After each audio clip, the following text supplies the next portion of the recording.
So very good afternoon to one and all. Good afternoon, children. Today we are going to discuss, children. Welcome to the e-learning class. Today we are going to discuss Intermediate First Year Economics. Intermediate First Year Economics, 4th chapter, Production Analysis. And the production analysis, children, today our topic is Law of Returns to Scale. A very important topic. In the previous class, children, I explained you, children, about the law of variable proportions. Now we are going to discuss about the law of returns to scale. So first, should remember in the previous law of returns to scale, I said you that law of variable proportions, it relates to short run period, short period. So this law of returns to scale, children, this is a law that are concerned with the production function in the long period. Remember I explained you that fixed factors and the variable factors. And I explained you also about the short run and the long run. In a short run, we can change only labor or the raw material. Whereas in the long run, we can change all the factors of production except entrepreneur, except organizer, because he is the owner. Owner cannot change himself. So this is a law of returns to scale where we are going to learn, children, the change in the output with regard to the change in the inputs. Now because in the long run, all the factors of production, land, labor, capital are going to change. Okay, so with this we find there is a change in the production, there is a change in the output. So simple and very small topic, children. So this law is concerned with the production function in the long run. Already I explained you. So what this law studies? This law, it studies the behavior of output in response to the scale of inputs. That means how we are changing the input. Suppose we are changing the labor, we are changing the capital, we are changing the land or the building.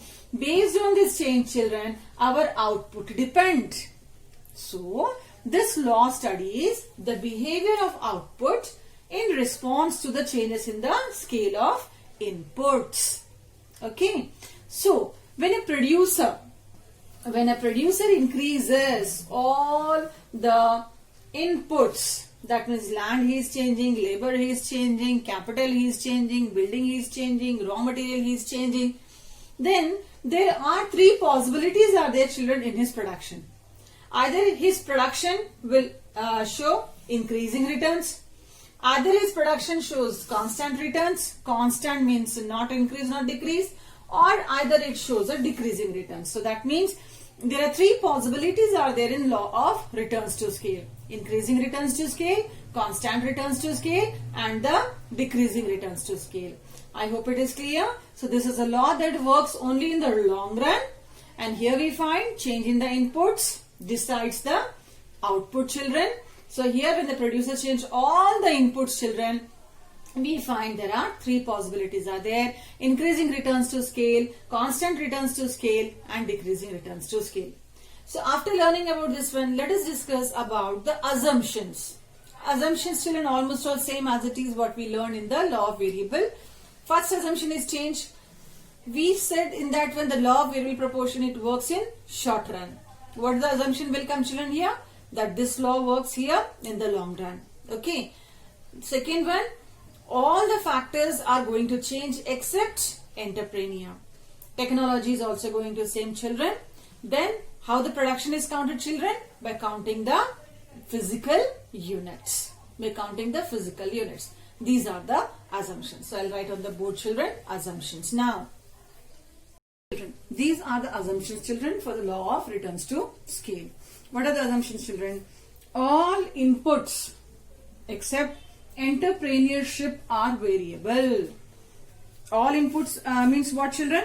What are the inputs? Land, labor, capital, then followed by raw material, and the other things, everything are changing, children. What is not changing? The owner of the business, the owner of the work. Everything are changing except the entrepreneurship.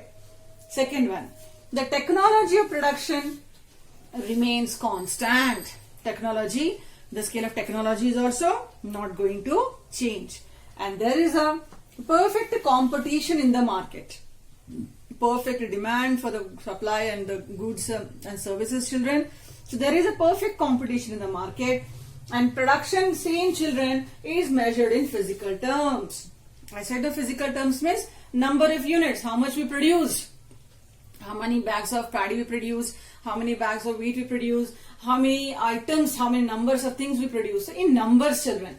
So these are all assumptions. So except entrepreneurship, everything is changing. Techniques are not changing, children.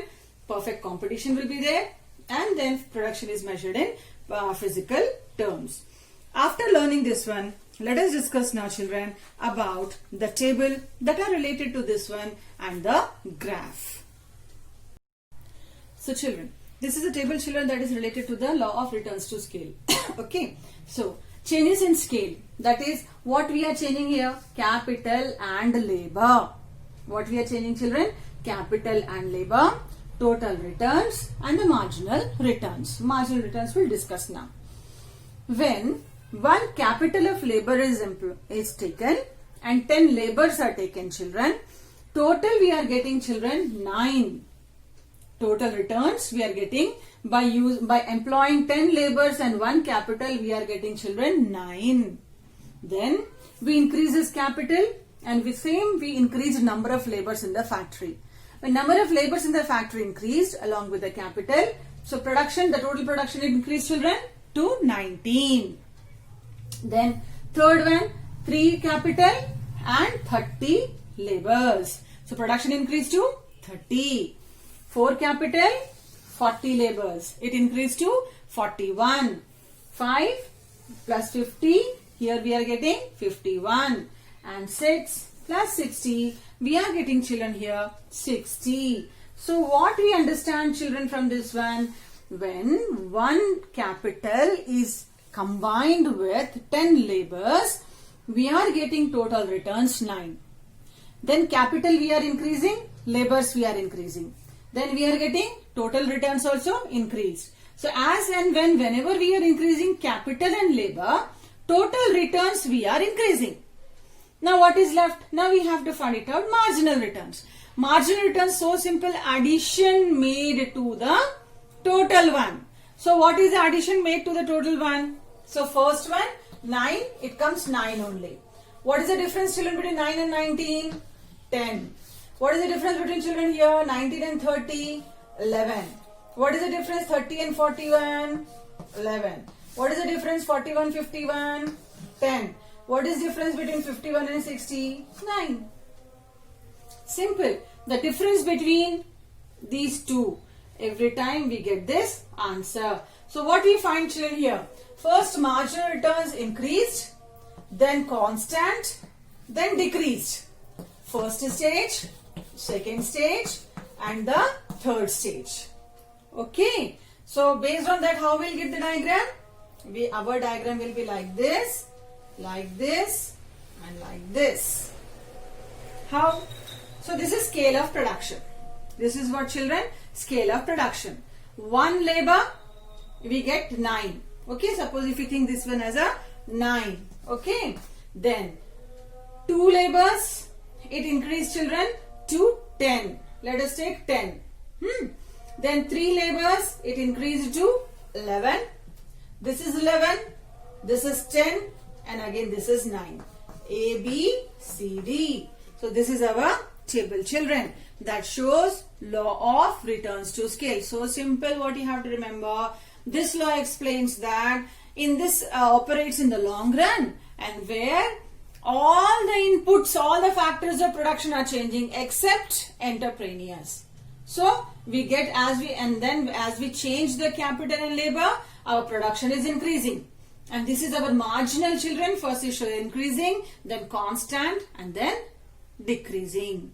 And this is the diagram. Is it clear, children? So in examination, you're supposed to write definition. You're supposed to write, children, assumptions. Then table, explanation of the table, graph, and the graph explanation. I hope it is very clear to all of you. Okay. So thank you. Thank you one and all. Go through this topic, children. Thank you. Thank you one and all. Very soon I'll come with the next topic, children. Thank you, children.